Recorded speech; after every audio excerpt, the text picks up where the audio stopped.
نحمده ونصلي على رسوله الكريم أما بعد فأعوذ بالله من الشيطان الرجيم بسم الله الرحمن الرحيم ولا تكونوا كالذين نسوا الله فأنساهم أنفسهم أولئك هم الفاسقون صدق الله العظيم رب اشرح لي صدري ويسر لي امري واحلل عقدة من لساني يفقهوا قولي اللهم ربنا ألهمنا رشدنا وأعذنا من شرور أنفسنا اللهم أرنا الحق حقا وارزقنا اتباعه وأرنا الباطل باطلا وارزقنا اجتنابه اللهم رب زدنا علما اللهم رب زدنا علما اللهم أرنا حقيقة الأشياء كما هي آمین یا رب العالمین۔ حضرات، جیسا کہ آپ کو معلوم ہے کہ ایک موضوع پر گفتگو چل رہی ہے اور وہ موضوع ہے حقیقت انسان از روح قرآن۔ میرا گمان یہ تھا کہ ایک نہیں تو زیادہ سے زیادہ 2 جمعوں میں یہ موضوع مکمل ہو جائے گا، لیکن بات طول کھینچتی چلی گئی اور مضامین کی اہمیت کے پیش نظر میں نے بھی اسے جلدی میں وائنڈ اپ کرنے کی کوشش نہیں کی، اس لیے کہ میرے نزدیک یہ اس دور کے اہم ترین مسائل میں سے ہے۔ جیسا کہ میں عرض کر چکا ہوں، میرے نزدیک اس دور کا سب سے بڑا المیہ یہ ہے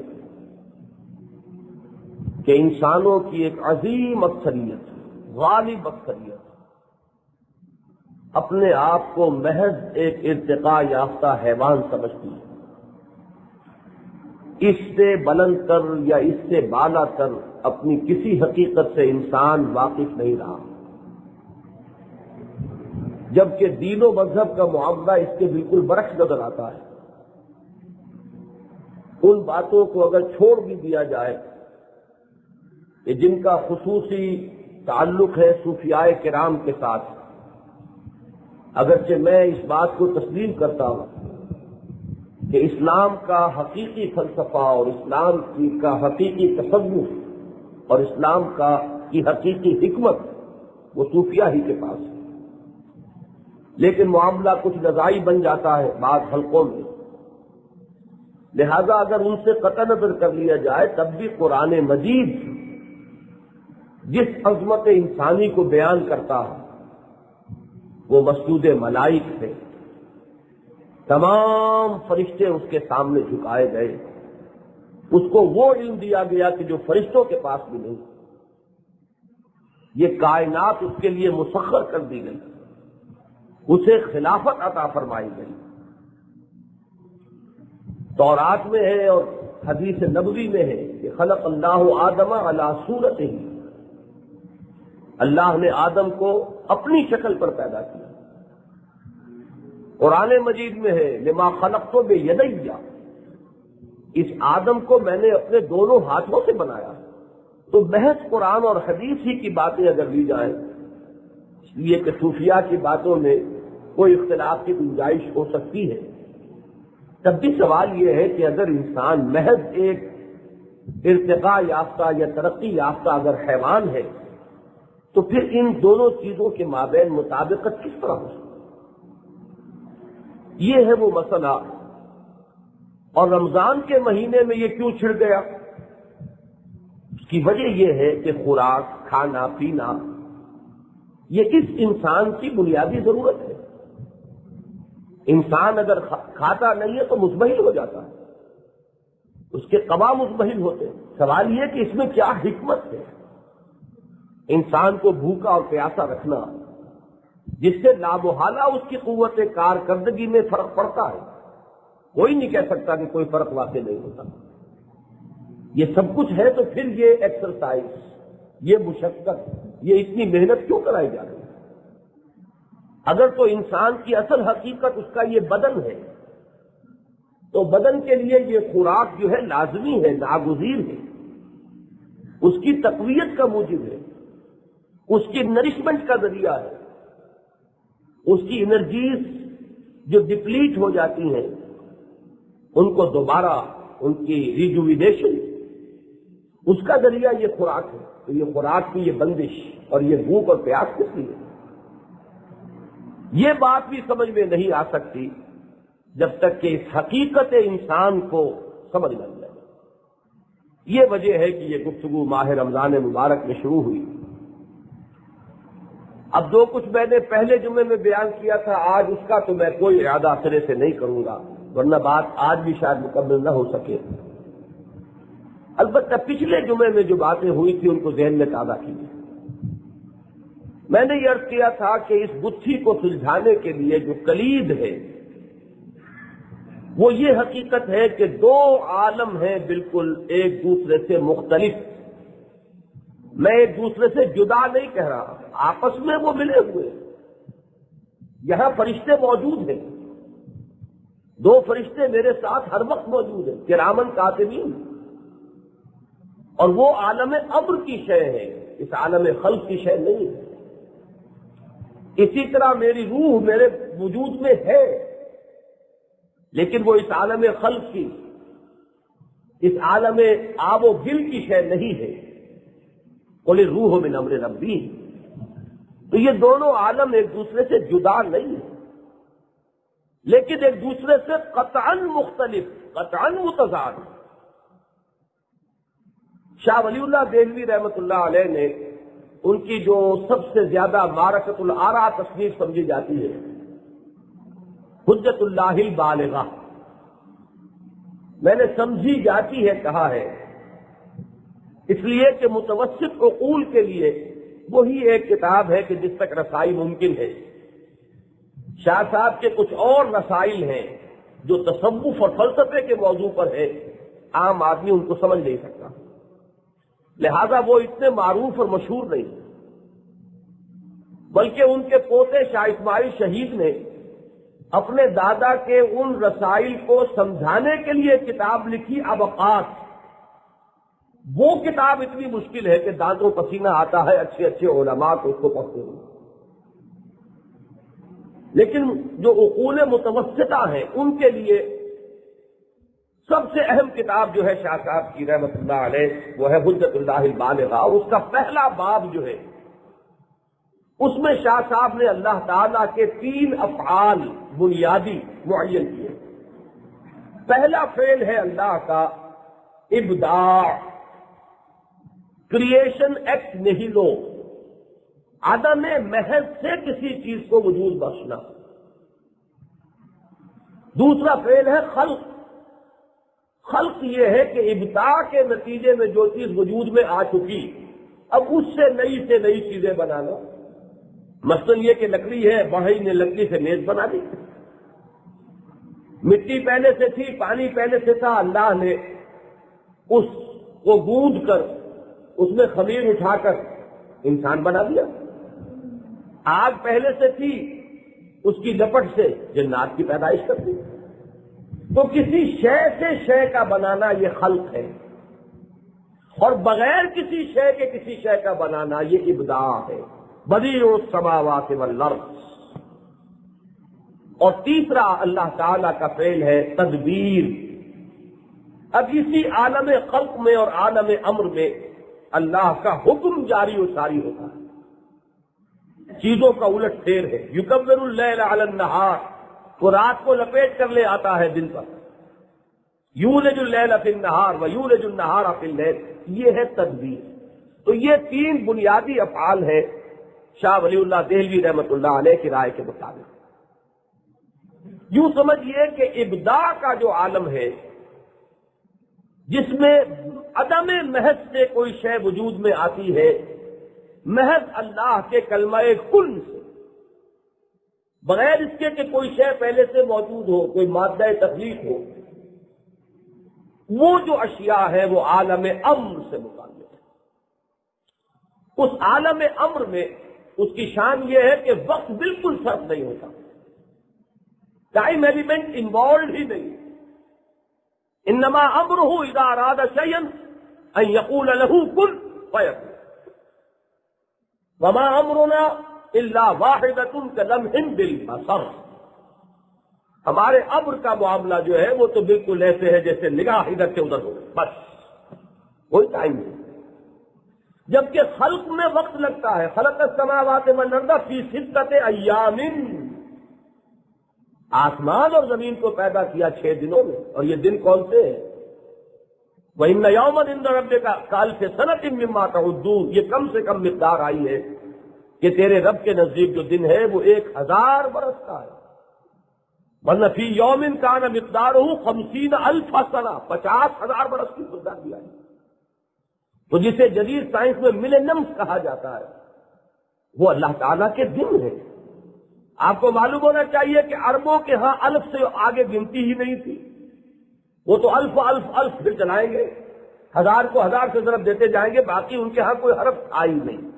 عجیب معاملہ ہے کہ وہ زبان کے جو اور پہلوؤں سے نہایت وسیع الذیل ہے، ہندسوں کے باب میں بڑی ہی تنگ دامن زبان ہے، الف سے اوپر ہے ہی نہیں، وہ الف آخری گنتی ہے۔ لہذا یوں سمجھیے کہ یہ جو 50,000 یا 1000 برس کہے گئے ہیں، اس سے مراد معین طور پر وہ ہندسہ نہیں ہے، بلکہ بہت بڑی مقدار۔ اسی طریقے سے میں نے آپ کو بتایا ہمارا یہ جسم جو ہے یہ خلق ہو رہا ہے رحم مادر میں، 9 مہینے لگتے ہیں، ٹائم ایلیمنٹ ہے۔ آم کی گٹھلی سے آم کا درخت اپنی میچورٹی کو پہنچتا ہے کئی سال لے گا، تو عالم خلق میں وقت لگتا ہے، عالم امر میں کوئی وقت نہیں۔ عالم امر کی 2 ہی چیزیں ہیں، ایک ملائکہ اور دوسرے ارواح انسانیہ۔ اور میرے نزدیک خلق میں اور مرتبے میں، خلق میں مقدم ہے ارواح انسانیہ اور مرتبے میں بالا تر ہے ارواح انسانیہ ملائکہ۔ باقی جتنی موجودات ہیں، یہ کل کائنات، یہ شمس و قمر، یہ سارے کرے، یہ گیلیکسیز، یہ پہاڑ، یہ جو بھی کچھ ہے، جنات اور یہ حیوانات اور نباتات، اور انسان کا مادی وجود، انسان کا جسمانی وجود، انسان کا حیوانی وجود، یہ عالم خلق کی ہے۔ معلوم ہوا کہ یہ عالم خلق اور عالم امر، دیکھیے عجیب بات میں کہہ رہا ہوں، توجہ کیجیے گا، یہ دونوں عالم یا تو جمع ہے اللہ کی ذات میں کہ ان دونوں عالموں کا منبع اسی کی ذات ہے، اور یا یہ دونوں عالم آ کر جمع ہوتے ہیں صرف انسان میں، اور کوئی شے نہیں ہے کہ جس میں یہ دونوں عالم ایک وقت موجود ہیں۔ ملائکہ محض عالم امر کی شے ہے، عالم خلق سے ان کا کوئی تعلق نہیں، ان کے کوئی جسم نہیں، انہیں کوئی بھوک نہیں لگتی، ان کو کوئی شہوت نہیں، ان میں کوئی جنس نہیں ہے، کوئی مرد عورت کا، مذکر مؤنث کا کوئی فرق نہیں، اس لیے کہ وہ عالم خلق کا ایلیمنٹ ان میں ہے ہی نہیں، وہ محض عالم امر کی شے۔ باقی تمام چیزیں جو ہے جنات میں بھی عالم امر کی کوئی شے نہیں ہے، وہ صرف عالم خلق کی شے۔ حیوانات صرف عالم خلق سے متعلق ہے، نباتات اور سورج اور چاند اور کرے یہ سب عالم خلق کی شے ہے۔ ہاں انسان وہ ہستی ہے کہ جس میں آ کر پھر یہ دونوں عالم جمع ہو گئے، اس کا جسم عالم خلق کی شے ہے، وہ مٹی سے بنا ہے، اس کے بننے میں وقت لگا ہے، لیکن اس کی روح وہ عالم امر کی شے ہے، اور ان دونوں کا اتصال ہو گیا ہے۔ تو پھر نوٹ کیجئے، صرف 2 وجود ہیں کہ جن میں یہ دونوں عالم آ کر جمع ہو گئے ہیں، ایک وجود وہ انائے کبیر، اننی انا اللہ لا الہ الا انا، اور دوسرے یہ عالم اصغر، اسی لیے صوفیہ کہتے ہیں وہ عالم اکبر، یہ عالم اصغر، یہ عالم اصغر ہے انسان، اس میں بھی یہ دونوں عالم آ کر جمع ہو، اور ان دونوں عالموں کا، دونوں ایلیمنٹس کے تقاضے بالکل ایک دوسرے سے جدا ہی نہیں، متضاد۔ اس عالم امر کی شے ہے روح، لہذا وہ روح جو ہے وہ اس عالم بالا ہی کی طرف توجہ کرنا چاہتی، اس کی دلچسپی کی جگہ یہ نہیں ہے، اسے کھانے پینے سے شغف نہیں ہے، کھانے پینے سے تو اس کا جو روحانی، اس کا جو جسمانی پنجرا ہے وہ اور قوی ہو جاتا ہے، جس میں وہ پھڑپھڑاتی رہتی ہے، اس کو تو کچھ اطمینان سکون حاصل ہوتا ہے، کچھ ریلیف ملتا ہے، تو اس وقت جب کہ یہ پنجرا کچھ کمزور پڑ جائے، اگر یہ پنجرا جو ہے مضبوط ہوگا تو اس کی قید جو ہے وہ اور شدید ہوگی۔ معلوم ہوا کہ یہ تقاضے بالکل ایک دوسرے سے جدا ہے۔ یہ حقیقت اگر سامنے نہ ہو، میں نے عرض کیا تھا، تو دین کے جو اصل ہمارے اعتقادات اور ایمانیات اور دین کے فلسفہ اور حکمت کے اہم مسائل ہیں وہ ہرگز سمجھ میں نہیں آتے۔ میں نے چند کی طرف پچھلی مرتبہ اشارہ کیا تھا اور چند کا آج آگے بات بڑھاؤں گا۔ سب سے پہلے میں نے عرض کیا تھا عہد الست سمجھ میں نہیں آ سکتا سوائے اسے کہ اسے استعارہ سمجھا جائے، کہ ایسے ہی استعارے کے طور پر کہہ دیا گیا۔ تمام انسان کیسے موجود ہو سکتے بیک وقت؟ میں آدم کی نسل سے ہوں، لیکن میرے اور آدم کے مابین 10,000 سال کا فصل ہے کم سے کم، میں اور وہ کیسے بیک وقت کیسے ہو سکتے؟ نبی اکرم صلی اللہ علیہ وسلم بھی ذریت آدم میں سے ہے، لیکن 8,500 برس کا فصل ہے دونوں کے مابین، جو دونوں یکجا کیسے ہو سکتے؟ پوری نوع انسانی آدم سے لے کر آخری انسان تک جو اس دنیا میں پیدا ہوگا تا قیام قیامت، یہ سب موجود تھے جب کہ عہد لیا گیا، الست بربکم قالوا بلی۔ یہ وہ ہمارا عالم ابر کا وجود تھا، یہ ہماری ارواح تھی۔ حدیث میں آتا ہے الارواح جنود مجندہ، لشکروں کے لشکر، تصور تو کیجیے، پوری نوع انسان لشکروں کے لشکر۔ ایک حدیث میں آیا ہے کہ اس وقت جن ارواح کے مابین کچھ شناسائی ہو گئی تھی، ہوتا ہے نا جب کھڑے بھی تھے تو آخر میرے دائیں کوئی کھڑا ہوگا، بائیں کوئی کھڑا ہوگا، تو وہ جو ارواح کے مابین اس وقت کچھ پہچان ہو گئی تھی باہمی، اسی کا ظہور اس دنیا میں ہوتا ہے کہ بعض لوگوں کی خامخواہ طبیعت میں کشش ہوتی ہے کسی دوسرے شخص کے لیے، کوئی سبب نہیں، کوئی وجہ نہیں، میرا دل کسی کی طرف کھینچا جا رہا ہے، کیوں کھینچا جا رہا ہے کچھ معلوم؟ یہ در حقیقت وہ شناسائی ہے بین الارواح، اس عالم ارواح میں جو کچھ آپس کا تعارف ہو گیا تھا، اس کی وجہ سے یہ طبعی محبتیں جو ہے کہ خام خواہ کسی کو کسی کی طرف ایک میلان اور انس محسوس ہونے لگے، یہ اس وقت کے اثرات۔ اب بتائیے یہ عہد الست کیسے سمجھ میں آئے اگر یہ عالم ارواح کا علیحدہ ہونا اور ارواح انسانی کا انڈیپینڈنٹ علیحدہ وجود جو ہے اس کو آپ نہ سمجھیں۔ پھر سورہ کہف میں بڑی پیاری آیت آئی ہے، قیامت کے دن اللہ تعالیٰ فرمائے گا، وہ پھر وہی موقع ہوگا نا کہ تمام انسان پھر کھڑے ہوں گے، پوری نوع انسانی میدان حشر میں ہوگی۔ اس وقت اللہ تعالیٰ فرمائیں گے لقد جئتمونا کما خلقناکم اول مرہ، آ گئے ہو نا ہمارے پاس جیسے کہ ہم نے تمہیں پہلی مرتبہ پیدا کیا تھا۔ بتائیے اس آیت کو کون سمجھے گا؟ نہ اولا مرہ کی سمجھ میں آئے گی۔ اولا مرہ کیا مطلب؟ معلوم ہوا کہ خلق جو ہے 2 مرتبہ ہوئی ہے، ہماری تخلیق 2 مرتبہ ہوئی ہے، اولا مرہ عالم ارواح میں ہوئی تھی، اور دوسری جو ثانی مرہ جو ہے وہ ہماری اس عالم آب و گل میں ہوئی ہے۔ اس آگ اور خاک اور باد کا جو عالم ہے اس میں ہماری جو پیدائش ہوئی ہے یہ دوسری پیدائش ہے۔ اس وقت صرف ارواح تھی، جہاں روح کے ساتھ ایک جسد بھی شامل کر دیا گیا۔ تو جیسے اس وقت تمام ارواح انسانی تھی، اسی طرح تمام انسان پھر بیک وقت جمع ہوں گے میدان حشر میں۔ اس لیے اللہ فرمائے گا لقد جئتمونا کما خلقناکم اول مرہ، آ گئے ہو نا ہمارے پاس جیسے کہ ہم نے تمہیں پہلی مرتبہ پیدا کیا۔ پھر میں نے آپ کو سنایا سورہ مومن کی ایک عظیم آیت کہ اہل جہنم فریاد کریں گے ربنا امتنا اثنتین واحییتنا اثنتین فاعترفنا بذنوبنا فهل الى خروج من سبیل، پروردگار تو نے ہمیں 2 مرتبہ مارا، 2 مرتبہ جلایا، تو ہم نے اپنے گناہوں کا اعتراف کر لیا، اب یہاں سے بھی نکلنے کا کوئی راستہ ہے کہ نہیں؟ یہ 2 مرتبہ مارنا کون سا ہے؟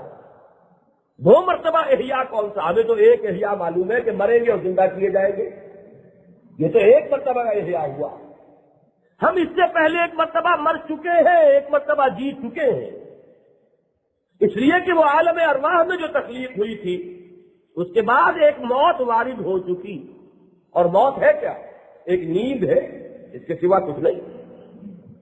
یہی وجہ ہے کہ یہ جو نیند سے اٹھنے کی، بیدار ہونے کی دعا جو ہے حضور کی، کبھی یاد کی ہو اگر، الحمدللہ الذی احیانی بعد ما اماتنی والیہ النشور، اس اللہ کے لیے کل حمد اور کل ثنا ہے جس نے مجھے زندہ کیا اس کے بعد کہ مجھ پر موت وارد کر دی تھی۔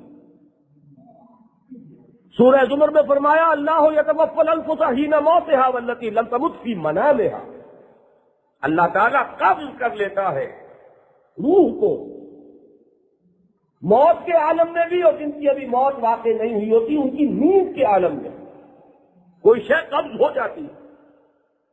تو یہ بہنیں ہیں، موت اور نیند بہنیں۔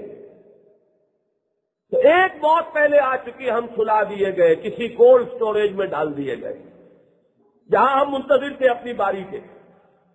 حضرت آدم کی روح تو فوراً ہی نکال لی گئی، لا کر حضرت آدم کے جسد میں ڈال دی گئی، لیکن مجھے تو اس کے بعد ویٹ کرنا پڑا ہے 10,000 برس۔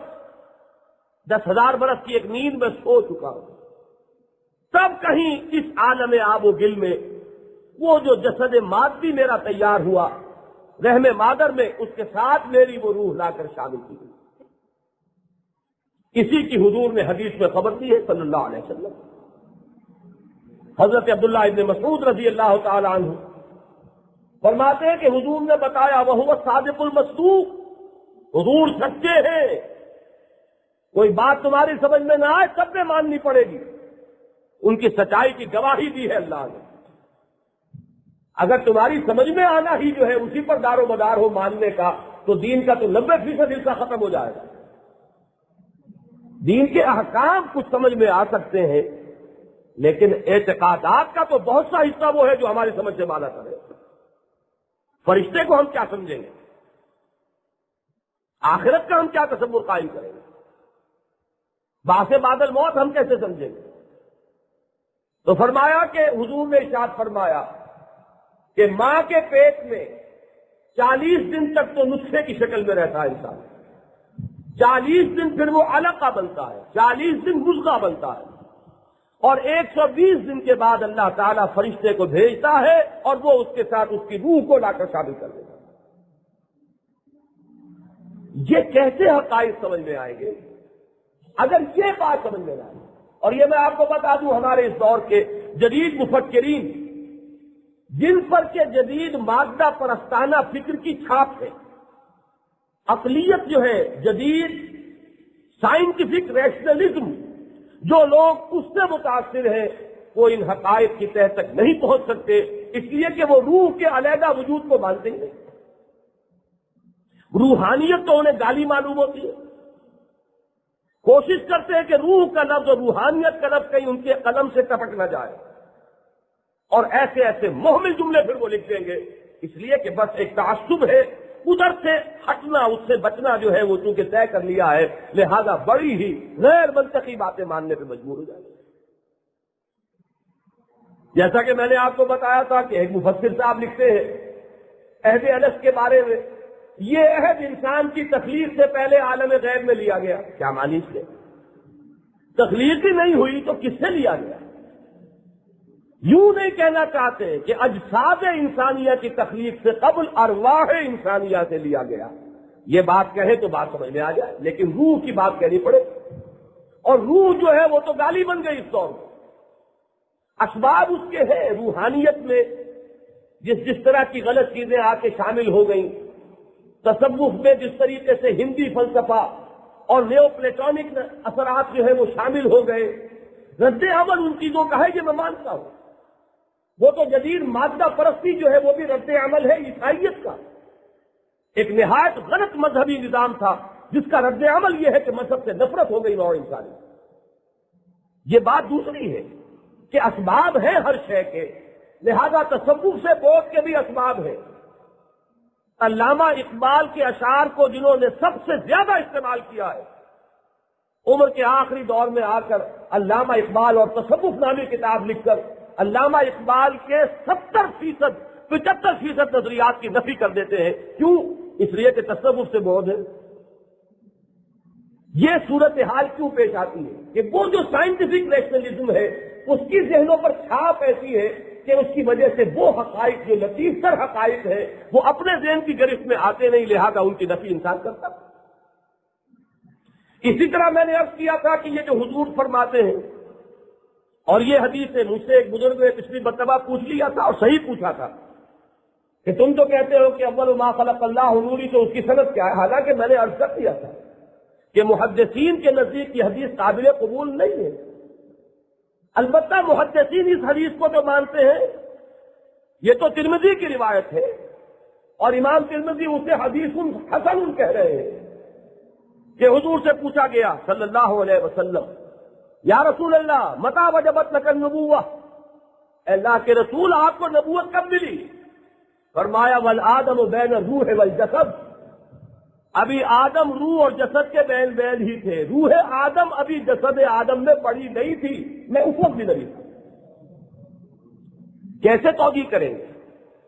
اگر اس کے کوئی معنی ہے، اس کی کوئی حقیقت ہے تو معین کیجیے۔ اس کے سوا چارہ نہیں ہے کہ وہ عالم ارواح جدا ہے۔ روح محمدی صلی اللہ علیہ وسلم وہ بھی نبوت سے متصف ہے، تو اس کے قریب آ جاتا ہے وہ مضمون اول ما خلق اللہ نوری۔ اس لیے کہ عقل کا فیصلہ یہ ہے کہ جب تمام فرشتوں کو جھکوا دیا گیا ہے آدم کے سامنے، اور آدم کے سامنے کیوں جھکے ہیں؟ آدم کے اس مادی جسد کے آگے جھکنے کی کوئی ضرورت نہیں تھی، یہ تو بڑا حقیر سا بدن ہے۔ وہ تو جو اقبال نے کہا جواب شکوہ میں کہ شوق و گستاخ یہ پستی کے مکی کیسے ہے، یہ تو پستی کا مکی ہے ہمارا جسم، ہم تو نچلوں میں سب سے نچلے ہیں۔ لقد خلقنا الانسان فی احسن تقویم ثم رددناہ اسفل سافلین۔ کسی حیوان کا بچہ اتنا لاچار اور بے بس نہیں ہوتا جتنا انسان کا بچہ لاچار اور بے بس ہوتا۔ کبھی غور کیا آپ نے؟ اتنے ضعیف وجود کے سامنے جھکتے فرشتے نہیں، فرشتے جھکے ہیں اس روح آدم کے سامنے۔ 2 مرتبہ قرآن میں یہ آیت موجود ہے، سورہ ہجر میں بھی ہے اور سورہ صاد میں بھی ہے، فَإِذَا سَوَّيْتُهُ وَنَفَخْتُ فِيهِ مِن رُّوحِي فَقَعُوا لَهُ سَاجِدِينَ۔ تو جب میں اس کی تخلیق مکمل کر لوں، اسے درست کر لوں، اس کی نوک پلک سنوار دوں، تب گر پڑنا اس کے سامنے سجدے میں۔ یہ سجدہ اس جسد خاکی کو نہیں ہو رہا ہے، وہ اس روح کو ہو رہا ہے، اور وہ روح اتنی اعلیٰ تر ہے، بلند تر ہے، ملائکہ سے افضل ہے، تبھی تو ملائکہ اس کے سامنے جھکے۔ ابلیس بدبخت کی بات کیا تھی کہ اسے یہ جسم نظر آیا، اس کے اپنے اندر روح نہیں ہے، وہ جن ہے، کان من الجن ففسق عن امر ربہ۔ اور میں عرض کر چکا ہوں جن یہ صرف عالم خلق کی شے ہے، روح کا کوئی وجود نہیں اس میں۔ یہی وجہ ہے کہ جنات میں نبوت نہیں، یہی وجہ ہے کہ جنات میں وحی نہیں، جنات بھی تابع رہے ہیں انہی انسان انبیاء کے۔ قرآن مجید میں 1 سے زائد مرتبہ ہے کہ وہ آئے، انہوں نے قرآن سنا اور پھر گئے وہ واپس اور اپنی قوم کے اندر جا کر انہوں نے تبلیغ کی، انا سمعنا قرآنا عجبا یہدی الی الرشد فآمنا بہ۔ اور یہ وہ کتاب ہے جو موسیٰ کی کتاب کے بعد نازل ہوئی ہے۔ معلوم ہوا کہ موسیٰ کے متبعین بھی تھے جنات میں، اور اب وہی لوگ ہیں جو ایمان لا رہے ہیں محمد رسول اللہ صلی اللہ علیہ وسلم۔ وہ میں بعد میں عرض کروں گا کہ ان میں نہ نبوت ہے، نہ ان میں روح ہے، نہ ان پر وحی آ سکتی ہے، وہ محض عالم خلق کی شے ہے۔ تو عالم خلق کی شے کو تو عالم خلق ہی کی شے نظر آئے گی، روح کیسے نظر آ جائے گی؟ لہذا بالکل صحیح کہا ابلیس نے جب یہ کہا کہ انا خیر منہ خلقتنی من نار وخلقتہ من طین، میں کیسے جھکوں اس کے سامنے، میں اس سے برتر ہوں، اعلیٰ تر ہوں، اسے تو نے پیدا کیا مٹی سے، گارے سے، مجھے پیدا کیا آگ سے۔ اس کے سامنے انسان کا صرف حیوانی وجود ہے، اور وہ حیوانی وجود یقیناً کم تر ہے جنات سے، لہذا کیسے جھکے؟ ہاں وہ روحانی وجود اس کے سامنے ہے نہیں۔ فرشتوں کے سامنے وہ چونکہ خود عالم امر کی شے ہے، وہ خود روح ہے، وہ روح انسانی جو ہے وہ ان کے سامنے ہے، لہذا انہیں بے سون و چرا وہ سجدے میں گر گئے ہیں. فسجد الملائکۃ کلھم اجمعون، سجدے میں گر گئے کل کے کل ملائکہ، کلھم اجمعون بلا استثناء. پھر میں عرض کر رہا ہوں کہ یہ حقائق بتائیے کیسے معلوم ہو اگر یہ حقیقت پہلے واضح نہ ہو جائے، اس کو تسلیم نہ کر لیا جائے کہ جسد حیوانی ایک جدا وجود ہے اور روح انسانی ایک جدا گانا وجود ہے، ان دونوں کو لا کر شامل کر دیا گیا. اسی سے اب آپ آگے چلیے، وہی کی حقیقت سمجھ میں آئے گی. دیکھیے یہ انسان یقیناً ارتقاء یافتہ حیوان ہے، اس میں کوئی شک نہیں. حیوانی وجود کے اعتبار سے انسان حیوان ہے اور ارتقاء یافتہ حیوان ہے، ذرا زیادہ ترقی یافتہ حیوان. بس اس حیوانی وجود کے لیے بھی اللہ نے کچھ سینس آرگنز دیے ہوئے ہیں. آنکھیں ہیں جو دیکھتی ہیں، کان ہیں جو سنتے ہیں، اور آنکھ جو کچھ دیکھتی ہے، کان جو کچھ سنتا ہے، اس کو انٹرپریٹ کر کے، اس کو مرتب کر کے اس کے نتیجہ نکالنے کے لیے دماغ دیا ہے. یہ حیوانات میں بھی ساری چیزیں موجود ہیں. ڈگری کا فرق ہے، لیکن میں مثال دیا کرتا ہوں، ایک معمولی سا کیڑا، حقیر کیڑا زمین پر رینگ رہا ہو. میں نے کئی مرتبہ ترجمہ کیا یہ، ایک دن کا آگے رکھ دیجئے، کیڑا اپنا رخ بدل لے گا. اس کا مطلب ہے اس نے دیکھا کہ رکاوٹ ہے، پھر سوچا کیا کروں، اب اس رکاوٹ سے بچنا ہے، راستہ بدل دیا.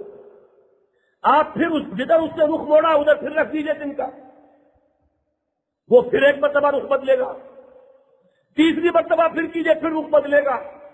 میں نے دیکھا ہے چوتھی مرتبہ وہ ذرا رکتا ہے اور رک کر وہ اس تنکے کے اوپر چڑھ کر کراس کرتا ہے.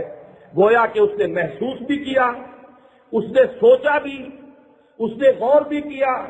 پہلے کوشش کی کہ میں اس سے بچ کر نکلوں، آخر میں اس نتیجے پہنچا کہ بچ کر نکلنا ممکن نہیں ہے، مجھے اب اسے فیس کرنا ہے، مجھے اس کے اوپر چڑھنا ہوگا. چڑھا، اس نے کراس کیا. یہی تو کچھ تو ہے ہمارے پاس، اور ہے کیا؟ فرق جو ہے وہ ڈگری کا ہوگا، کمیت جو میں نے کہا تھا، نوعیت کا کوئی فرق نہیں ہے. ہمارے حیوانی اور ہمارے عقلی پروسیس میں اور اس پروسیس میں اس بڑے حقیر سے کیڑے کے قطعاً کوئی فرق نہیں ہے. احساسات، حواس ظاہری، ان سے نتائج اخذ کر کے کوئی اقدام کرنا، ایک ہمارا وجود یہ ہے. لیکن ایک ہماری روح ہے.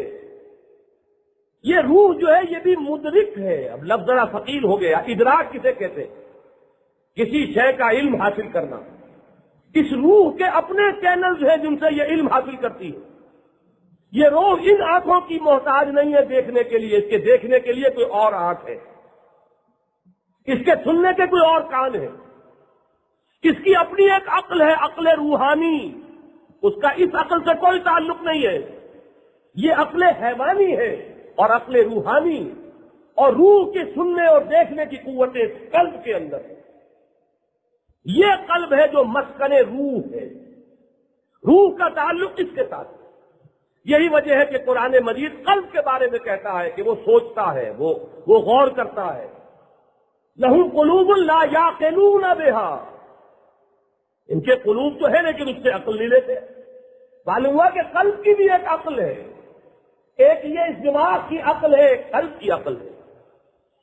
اسی طریقے سے سورہ حج میں فرمایا فَإِنَّهَا لَا تَعْمَى الْأَبْصَارُ وَلَكِنْ تَعْمَى الْقُلُوبُ الَّتِي فِي الصُّدُورِ. یہ آنکھیں تھوڑا ہی اندھی ہوتی ہیں، اصل میں تو دل کی آنکھیں اندھی ہو جاتی ہیں جو سینوں کے اندر ہے. ابو جہل کی یہ آنکھیں تو اندھی نہیں تھی، ابو لہب کی یہ آنکھیں اندھی نہیں تھی، بڑی سمکھی، بڑی موٹی موٹی سرخ، لیکن یہ کہ وہ دل کی آنکھ بھر چکی تھی. اسی لیے قرآن کہتا ہے کچھ لوگوں کو کہ اے نبی آپ انہیں زندہ سمجھ رہے، زندہ نہیں ہے، مردہ ہے. انک لا تسمع الموتى، آپ ان مردوں کو نہیں سنا سکتے، کتنا ہی چوٹ لگا لیجیے. کیا معنی ہے؟ ابو جہل کس معنی میں مردہ ہے؟ ابو لہب کس معنی میں مردہ ہے؟ ولید بن مغیرہ کس معنی میں مردہ ہے؟ وہ تو چل پھر رہے ہیں، ویری مچ الائیو جسے آپ کہیں. وہ تو مرا ہے جا کر، اس نے جان دی ہے ابو جہل نے میدان بدر میں، لیکن حقیقت میں وہ ان کی روح ہے، اس کے اعتبار سے وہ مر چکے. ان کے دل مقبرے بن چکے ہیں ان کی ارواح کے. جیسا کہ حضور نے فرمایا کہ جب انسان ایک برا کام کرتا ہے دل پر ایک داغ لگتا ہے، پھر اگر توبہ کر لیتا ہے داغ صاف ہو جاتا ہے، نہیں کرتا پھر گناہ کرتا ہے پھر داغ پڑتا ہے، پھر گناہ کرتا ہے پھر داغ پڑتا ہے، یہاں تک کہ ایک وقت آتا ہے حضور نے باقاعدہ اپنی مٹھی بند کر کے دکھائی کہ دل اس طرح بند ہو جاتا ہے. یہ دل کا بند ہو جانا ہے جسے قرآن کہتا ہے ختم اللہ علی قلوبہم طبع اللہ علی قلوبہم، اللہ نے ان کے دلوں پر مہر کر دی. دل بند ہوا، تھیلی کو آپ بند کر کے مہر لگاتے ہیں، ان کے دل بند ہو چکے، ان پر مہر لگ گئی. اور یہ اب ان کے دل جو ہے یہ اب مقبرے ہیں ان کی ارواح کے لیے، تو روحانی اعتبار سے یہ مر چکے ہیں. اب جو چلتا نظر آ رہا ہے یہ ایک حیوان ہے ابو جہل کے نام کا، حیوان محض. اب جو یہ چلتا پھرتا نظر آ رہا ہے ابو لہب، یہ انسان ابو لہب نہیں ہے، یہ حیوان ابو لہب ہے جو چلتا پھرتا نظر آ رہا ہے. اسی لیے قرآن کہتا ہے کہ کثیر تعداد میں انسان وہ ہیں لہم قلوب لا یفقہون بہا ولہم اعین لا یبصرون بہا ولہم آذان لا یسمعون بہا اولئک کالانعام بل هم اضل. یہ لوگ چوپایوں کے مانند ہیں، حیوانات کے مانند ہیں، بلکہ ان سے بھی کہے گزرے. اب آپ یہ سمجھیے کہ وہی در حقیقت کیا ہے، وہی عالم امر کی شے. وہی کا لانے والا کون؟ فرشتہ، وہ بھی عالم امر کی شے. وہی نازل ہوتی ہے روح پر، اسی لیے فرمایا علی قلب کا، اے محمد یہ براہ راست آپ کے قلب پر نازل ہوئی. ان کانوں کا اور ان آنکھوں کا کوئی دخل اس میں نہیں ہے. بلکہ جب فرشتہ انسانی شکل میں آ گیا، حدیث جبرائیل جسے ام سنہ کہا گیا ہے، جو گفتگو اس وقت ہوئی ہے وہ قرآن میں شامل نہیں، وہ وہی نہیں ہے، اس لیے کہ وہ تو محمد کی ظاہری آنکھوں کے سامنے ہو رہا ہے مسئلہ. محمد کے ان ظاہری کانوں نے سنی ہے وہ ساری باتیں، وہ وہی نہیں ہے. وہی تو وہ ہے کہ جو براہ راست قلب محمدی پر نازل ہوئی ہے، اور روح محمدی صلی اللہ علیہ وسلم وہ اس کی ریسیپینٹ ہے. عجیب بات یہ ہے کہ قرآن مجید میں آپ دیکھیں گے یہ 3 آیات میں نے نوٹ کیے سورۃ النحل، سورۃ الشورى، سورۃ المومن سے، کہ وحی کو بھی روح کہا گیا، لانے والا فرشتہ بھی روح. وہ تو آپ کو معلوم الروح الامین نزل به الروح الامین علی قلبک لتکون من المنذرین. اسی طریقے سے قل نزلہ روح القدس من ربک بالحق، اسے نازل کیا روح القدس نے، تو وہ بھی روح ہے حضرت جبرائیل علیہ الصلوۃ والسلام. اور وہی کو روح کہا ہے، ينزل الملائکۃ بالروح من امرہ علی من یشاء من عبادہ. اللہ تعالیٰ فرشتوں کو اتارتا ہے اپنے امر کی روح کے ساتھ اپنے بندوں میں سے جس پر چاہتا ہے. وہی کیا ہے؟ روح ہے، اور روح ہے یہ عالم امر کی شے. ينزل الملائکۃ بالروح من امرہ علی من یشاء من عبادہ. سورہ شورى میں فرمایا وَكَذَلِكَ أَوْحَيْنَا إِلَيْكَ رُوحًا مِّنْ أَمْرِنَا مَا كُنْتَ تَدْرِي مَا الْكِتَابُ وَلَا الْإِيمَانُ وَلَكِنْ جَعَلْنَاهُ نُورًا نَهْدِي بِهِ مَن نَّشَاءُ مِنْ عِبَادِنَا. اے محمد ہم نے اسی طرح آپ پر یہ روح نازل فرمائی ہے اپنے امر سے. یہ قرآن مجید، یہ وحی، اس سے پہلے آپ کو کچھ معلوم نہیں تھا ایمان کسے کہتے ہیں، کتاب کسے کہتے ہیں. آپ تو امی تھے، آپ کسی نبی کی امت میں تو پیدا ہوئے ہی نہیں تھے، امی تھے، امتی نہیں تھے، امی تھے. یہ قرآن ہے جسے کہ ہم نے بنایا ہے منبع ہدایت. اب اس کے نزول کے بعد آپ ہادی بن گئے ہیں. انک لتہدی الی صراط مستقیم. سورہ مومن میں فرمایا یلقی الروح من امرہ علی من یشاء من عبادہ. اللہ تعالیٰ اپنے بندوں میں سے جس پر چاہتا ہے روح کا القاء کرتا ہے. اب آپ نوٹ کیجئے، روح کا لانے والا، وحی کا لانے والا روح، الروح الامین، وہی خود روح، اور وحی کو ریسیو کرنے والی روح محمدی صلی اللہ علیہ وسلم. میں بہت حیران ہوا تھا جگر مراد آبادی کے آخری زمانے کی جو غزلیں ہیں، جب وہ شراب نوشی سے تائب ہو گئے تھے، وہ زمانہ ان کا بڑا پاکیزہ ان کی نظمیں ہیں. اسی میں ان کا ایک نیا ساقی نامہ بھی تھا. کبھی ساقی نامے انہوں نے لکھے ہوں گے جس طرح کے وہ رند شاعر لکھا کرتے ہیں، لیکن ایک وہ پاکیزہ ساقی نامہ بھی لکھا تھا کہ رگوں میں بھی کبھی صحبا ہی صحبا رقص کرتی تھی، مگر اب زندگی ہی زندگی ہے موجزن ساقی. اور نہ لا وشواس دل میں جو ہے تیرے دیکھنے والے، سرے مقتل بھی دیکھیں گے چمن اندر چمن ساقی. بڑا عارفانہ اور بہت پاکیزہ کلام جگر کے آخری دور کا. انہی میں ان کی ایک غزل تھی. میں حیران ہوں کس طرح میں وہ یہ کہہ گئے، لیکن واقعہ یہ ہے کہ روح کی حقیقت کو ذہن میں رکھنے کے لیے یہ شعر یاد کر لیجئے. نغمہ وہی ہے نغمہ کہ جس کو روح سنے اور روح سنائے. یہ موسیقی کون سی ہے؟ روح الامین نے سنائی ہے اور روح محمدی نے سنی ہے صلی اللہ علیہ وسلم. نغمہ وہی ہے نغمہ کہ جس کو روح سنے اور روح سنائے. بڑی پیاری غزل ہے وہ. جہل خرد نے دن یہ دکھائے، گھٹ گئے انسان بڑھ گئے سائے. انسان کم ہو گئے ہیں، انسانوں کے سائے بڑھ گئے. ہائے وہ کیوں کر جی بہلائے، غم بھی جس کو راس نہ آئے. اسی میں یہ شعر ہے، نغمہ وہی ہے نغمہ کہ جس کو روح سنے اور روح سنائے. کارے زمانہ جتنا جتنا بنتا جائے بگڑتا جائے. جھوٹی ہے ہر ایک مسرت، اور سے سنیے، جھوٹی ہے ہر ایک مسرت، روح اگر تسکین نہ پائے. یہ صرف جسمانی جو ہے سینسول گریٹیفیکیشن، آپ کی جسمانی آسائشیں، جسمانی خواہشات پوری ہو رہی ہیں، یہ سب حیوانی مسرتیں ہیں. جھوٹی ہے ہر ایک مسرت، روح اگر تسکین نہ پائے. نغمہ وہی ہے نغمہ کہ جس کو روح سنے اور روح سنائے.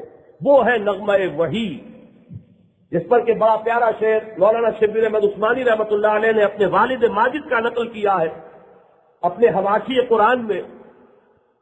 اور وہ بھی اسی جس جگہ کی آیات آج کل ہمارے زیر گفتگو تھی، سورہ حشر کا آخری حصہ، خاشعا متصدعا. سنتے سنتے نغمہ ہائے محفل بدعات کو، کان بہرے ہو گئے دل بے مزہ ہونے کو ہے. دل تو بے مزہ ہوگا. اس ظاہری موسیقی سے آپ کا نفس حد لیتا ہے، دل جو ہے وہ مردہ، اس کے اوپر مردنی طاری ہوتی ہے. آؤ سنوائے تمہیں وہ نغمہ مشروبی، کوہ جس سے خاشعم متصدع ہونے کو ہے. ایک وہ نغمہ بھی ہے، ایک وہ ملکوتی غنا بھی ہے قرآن مجید کہ جس سے پہاڑ تک پھٹ پڑنے کے لیے تیار ہے.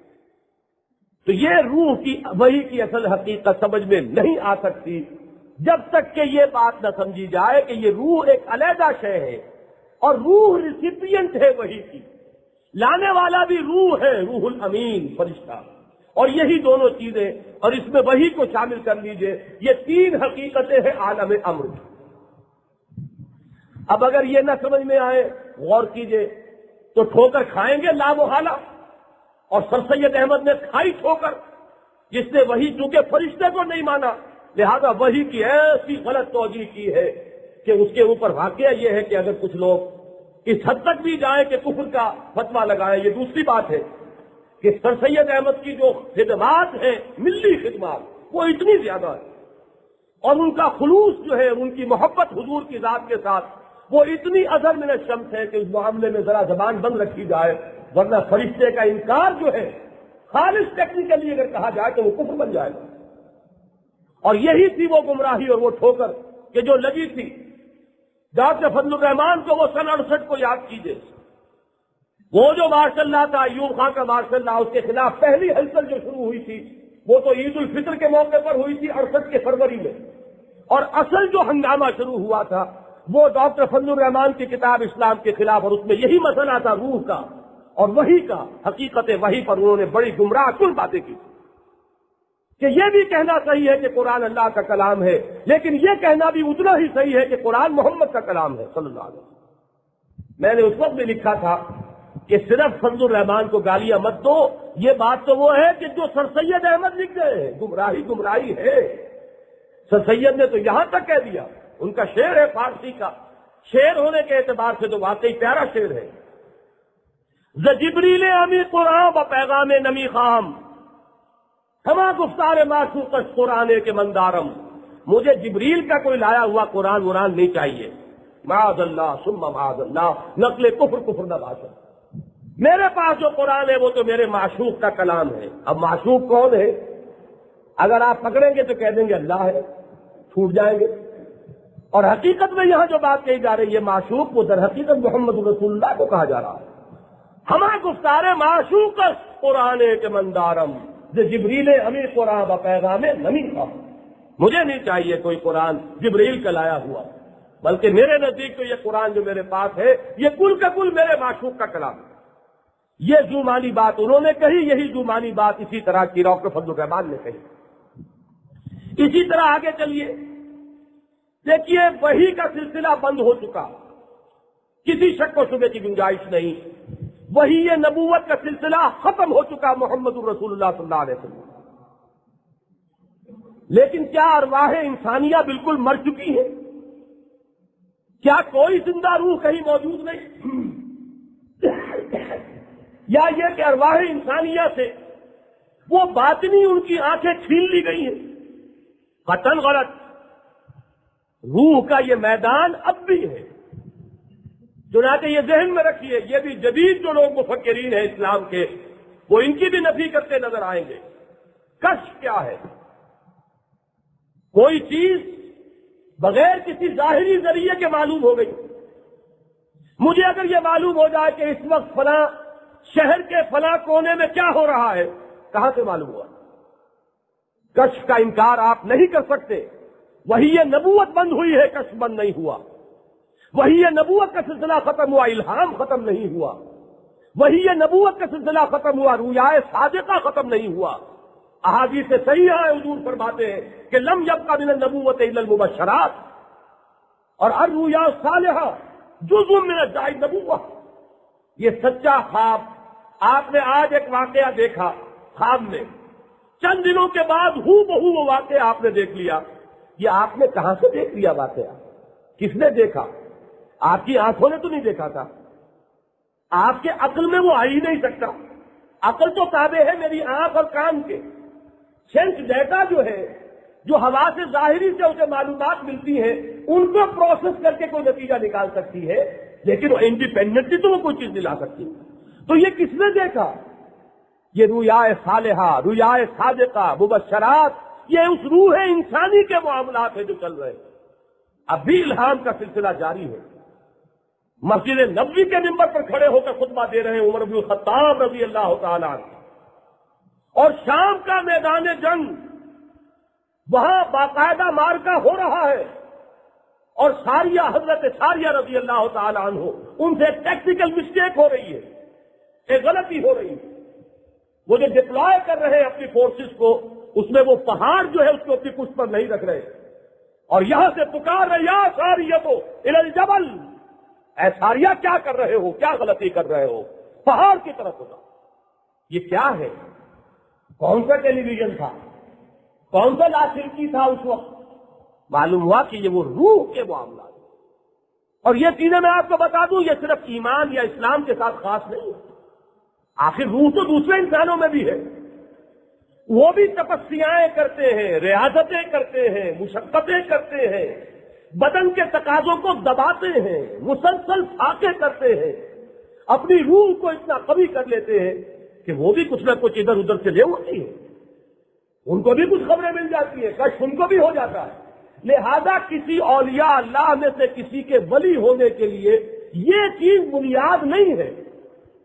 ولایت کی بنیاد تو ہے اللہ اور اس کے رسول کی مطابقت اور متابعت، اللہ کی فرمانبرداری، اور جزیات تک میں محمد رسول اللہ صلی اللہ علیہ وسلم کا اتباع. یہ ہے اولیاء الرحمان، یہ ہے اولیاء اللہ. لیکن یہ اولیاء اللہ جب یہ مشقتیں کرتے ہیں، اپنی روح کو کے لیے تقویت کا سامان فراہم کرتے ہیں، نفلی روزے رکھتے ہیں، تو اپنے جسم کے تقاضوں کو دباتے اور کچلتے ہیں، تو ان کے اندر وہ صلاحیت پیدا ہو جاتی ہے. کشف بھی ہوتا ہے، رویائے صالحہ بھی ہوتی ہے، الہام بھی ہوتا ہے. لیکن یہ جان لیجئے کہ کسی ولی کا الہام غلطی سے معصوم نہیں ہے، پاک نہیں، غلطی بھی ہو سکتی ہے. کسی کو شیطان بھی آ کر کوئی چیز شامل کر سکتا ہے، کوئی دھوکہ بھی دے سکتا ہے. کہ کسی قبر پر بیٹھے ہوئے مراقبہ کر رہے ہیں، اور کوئی شے نکلی، کوئی غیر مرئی سی شے، اس نے کہا میں ہوں فلاں کی صاحب قبر کی روح، ہو سکتا ہے کوئی شیطان لعین ہو، کوئی جن ہو کہ جس نے دھوکہ دینے کے لیے یہ سارا فراڈ کیا ہو، یہ سارا امکان ہے۔ خطا کا امکان، دھوکے کا امکان وہ موجود ہے۔ خطا سے اور دھوکے سے پاک صرف وحی نبوت ہوتی ہے، وحی نبوت کا دروازہ بند ہو چکا ہے۔ کشف اور الہام اور رؤیا صالحہ، اس کی بالکل نفی کر دینا ایک انتہا ہے، اور اس کو وحی کی طرح پر قابل یقین مان لینا یہ دوسری گمراہی ہے، یہ افراط و تفریط ہے۔ نہ اس کی نفی کی جائے گی، نہ ان کو معصوم مانا جائے گا۔ کوئی بھی کشف ہو، کوئی بھی رویا ہو، اسے قرآن اور سنت کے محکمات کے اوپر پیش کیا جائے گا، اس کے مطابق ہے تو قبول اور مطابق نہیں ہے تو رد۔ لیکن یہ کہ آپ کشف اور الہام کی نفی نہیں کر سکتے۔ وقت میرے پاس اب بہت کم رہ گیا ہے، ایک مسئلہ اور سمجھ لیجئے، اگرچہ اصل میں جہاں میں پہنچنا چاہتا تھا وہ آج بھی نہیں پہنچ پایا ہوں، وہ ہے مسئلہ ارتقاء۔ اس دور کے اہم ترین مسائل میں سے مسئلہ ارتقاء ہے۔ وہ بھی طے ہوتا ہے در حقیقت اسی سے، اس کی گتھی سلجھتی ہے تو اسی سے کہ انسان کے وجود کی یہ دو اجزاء علیحدہ علیحدہ آپ مانیں گے تو بات سمجھ میں آ جائے گی، ورنہ یہ ہے کہ گمراہی ہے یا انکار محض ہے ڈٹائی کے ساتھ، وہ بالکل دوسری بات ہے، اس کا فائدہ کچھ نہیں ہوتا۔ لیکن نظریہ ارتقاء پہ میں اس وقت بات نہیں کر سکوں گا، وہ انشاءاللہ پھر کبھی صحیح۔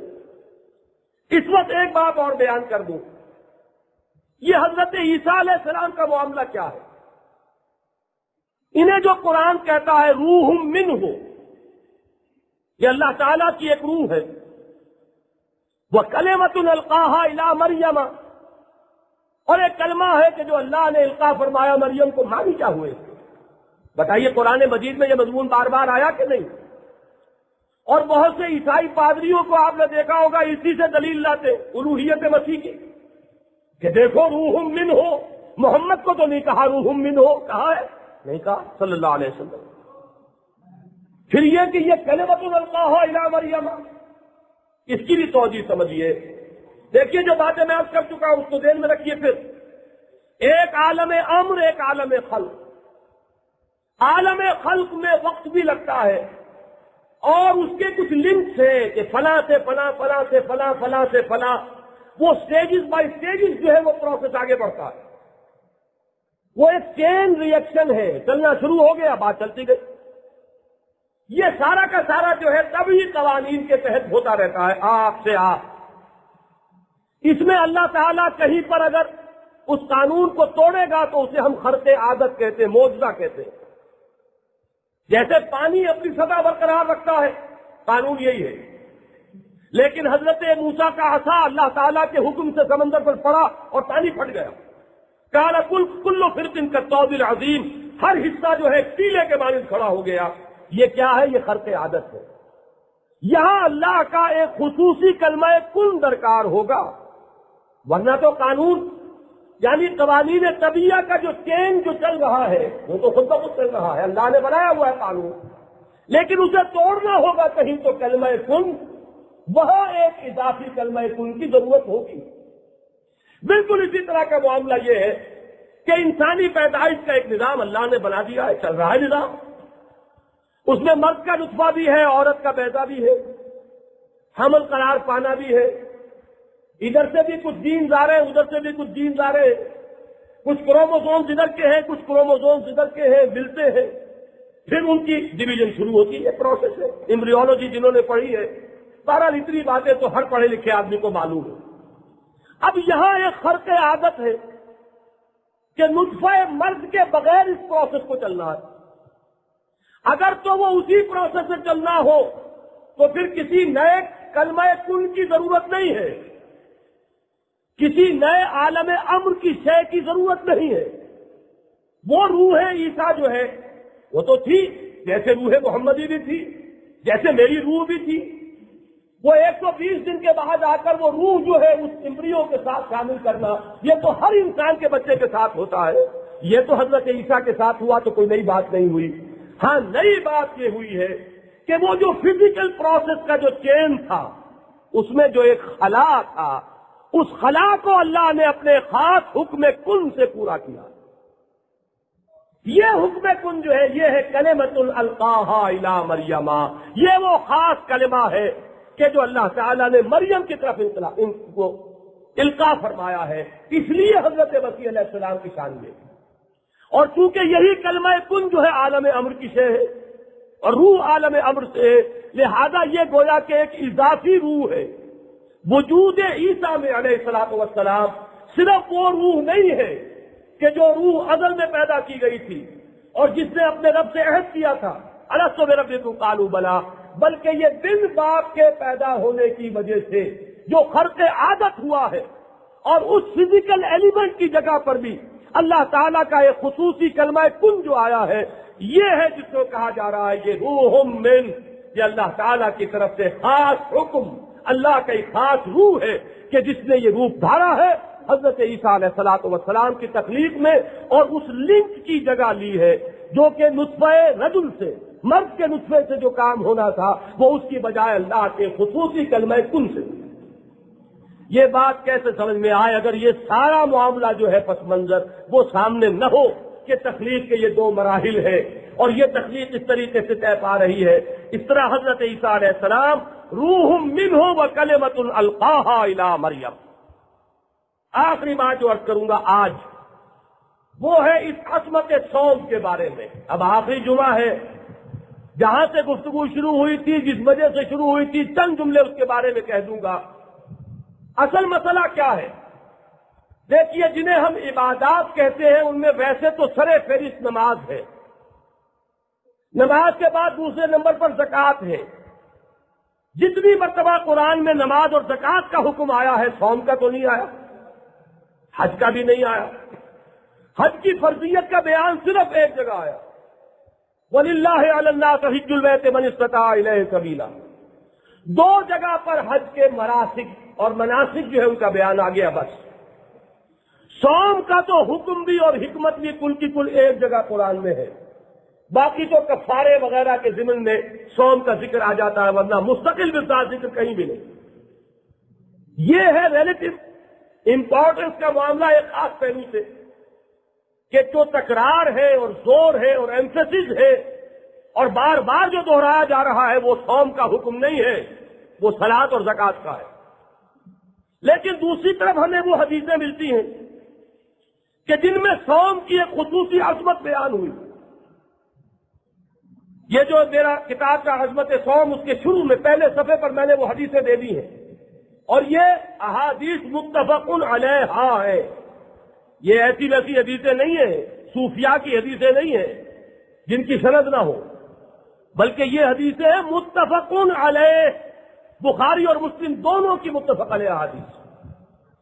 اور ایک تو حضرت ابی ہریرہ سے رضی اللہ تعالی عنہ قال قال رسول اللہ صلی اللہ علیہ وسلم، اور حدیث قدسی ہے کہ حضور فرماتے ہیں کہ اللہ تعالیٰ یہ فرماتا ہے، قال اللہ عز وجل کل عمل ابن آدم لہو، انسان کا ہر عمل اسی کے لیے ہے، الا الصوم، سوائے روزے کے، فإنہ لی وأنا أجزی بہ، کہ روزہ میرے لیے ہے اور میں ہی اس کا بدلہ دوں گا۔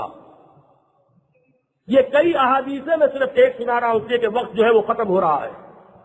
جن کو دلچسپی ہو اس کتاب کے میں وہ دیکھ لیں کہ یہ کیا بات ہوئی۔ نماز بھی تو اللہ کے لیے ہے، اقم الصلاۃ لذکری، زکوٰۃ جو دیتا ہے اللہ کے لیے دیتا ہے، حج کوئی کرتا ہے وَأَتِمُّوا الْحَجَّ وَالْعُمْرَةَ لِلَّهِ، پورا کرو اللہ کے لیے۔ یہ بات کیا ہے کہ جو اس حدیث قدسی میں آ رہی ہے تو وہ جان لیجئے، ایک وہ وجود حیوانی ہے، یہ ذہن اس وجود حیوانی کا جز ہے، یادداشت، تذکرہ، یہ ہماری گفتگو جو ہو رہی ہوتی ہے نماز میں، ایاک نعبد و ایاک نستعین، اس کا تعلق اس ذہن کے ساتھ ہے۔ زکوٰۃ تزکیہ نفس کے لیے ہے، نفس جو ہے وہ بھی عالم قلب کی شے ہے۔